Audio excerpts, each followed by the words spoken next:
to your point, I'm gonna, talking about messaging, they might get it. It might be in their policy documents to have this, assertive policy to reengage, but I think they're not selling it. So, there was this great summit for democracy. On paper, it sounded fabulous, but the marketing of it, the branding of it, it didn't stick. It didn't stick with the younger generation that I work a lot with, and I don't know what you both have heard, but it didn't resonate. It was a big Zoom screen of 130 countries. Some suspect, I'm going to call out one, the Philippines, invited to a summit of democracy when in fact, who won the Nobel Peace Prize this year, Maria Ressa, who has been consistently fighting for freedom of the press and against oppression of the regime in the Philippines. So, I think that the messaging, the branding is not working because maybe they're trying to do too much. I don't know. I'm positing it out there for you to comment on. What do you think, Mo?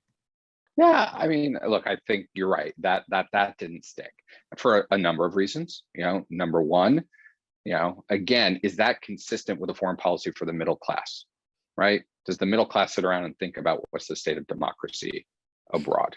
Probably not. But secondly, I think there's a lot of people in this country who, are wondering how fragile democracy is here at home. We're still reeling from January 6th. Do we still have the moral authority to be able to define the parameters of what makes a good democracy anymore?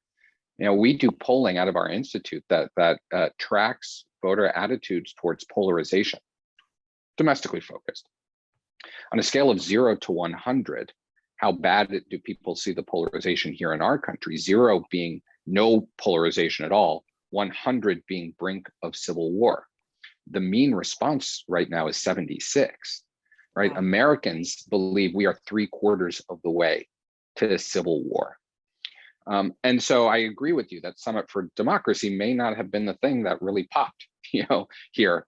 Having said that, I do think that there was a decent amount of excitement, at least in significant portions of our population, with our re-engagement on climate. Right, and America's role at in Glasgow, and just once again taking on a leadership role. So is the messaging working? I think in some areas, sure. I think in other areas we got a ways to go.